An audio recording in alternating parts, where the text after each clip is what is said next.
Good morning, guys. Thanks for listening to Coffee with Christ. If you haven't subscribed, hit the button below, like this video, share with your friends. It's a great day. It is hump day, middle of the week. Going to be a great last of the week. I'm going to jump right in today because I have a lot that God has laid on my heart. We're going to be talking about King Asa today. These are always 5 minutes or less, so I'm going to be quick. Second Chronicles, go study a story. It's chapters 14 through 16. And there is, in these chapters, a clear difference between the beginning of his reign in his life and the end. And so, in the beginning, he did what was pleasing and good in the sight of the Lord. He removed foreign altars and pagan shrines. He had this large army, but there was a larger army that was attacking him that was double his size. And 14:11 says, Asa cried out to the Lord his God, "O Lord, no one but you can help the powerless against the mighty. Help us, O Lord our God, for we trust in you alone. It is in your name that we have come against the vast horde. O Lord, you are our God. Do not let mere men prevail against you." This is where he was at in the beginning. There's about to be a vast difference in how he ended it.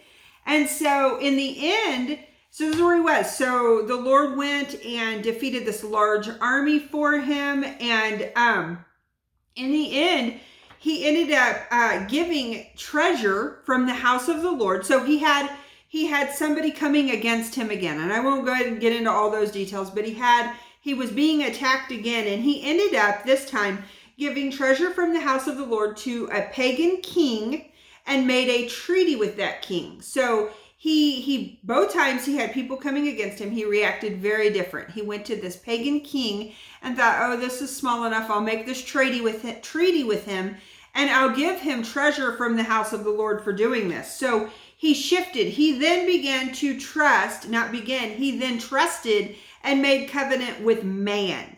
And that was the beginning of his downfall. And so it says in 2 Chronicles 16, 7 through 9, I'm going to read it real quick. It says, "At that time," now I might butcher these names, guys, "Hanani the seer came to King Asa and told him, 'Because you have put your trust in the king of Aram instead of in the Lord our God, you missed your chance to destroy the army of the king of Aram. Don't you remember what happened to the Ethiopians and Libyans and to their vast army with all their chariots and charioteers?'" That's who came against him before. "At that time, you relied on the Lord, and he handed them over to you." Listen, guys, the eyes of the Lord search the whole earth in order to strengthen those whose hearts are fully committed to him. What a fool you have been. From now on, you will be at war. Whose hearts are fully committed to him. At one time, at the beginning, Asa's heart was fully committed to God. I mean, he was fully trusting in him. He cried out to him. He knew that it was in him that would save them. But by the end, he didn't put that trust in God. He put it in man's ability. He put it in the strength of this other king and decided to go into a treaty with him. He was trusting in this person to save him. And, it worked out, but it didn't work out with God, because God was like, no. I see that you have stopped putting your trust in me. And so that began Asa's downfall. He threw this seer in prison. It says he began to oppress his people. And then later he died because he got this foot disease and he refused. His heart was hardened. He refused to then seek the Lord. He only sought physicians, and he died of this. And so it was his downfall. So why am I going over this? Why has the Lord laid this on my heart?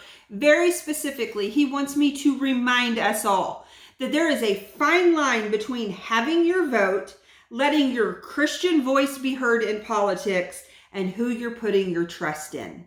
He just wants you to do a heart evaluation.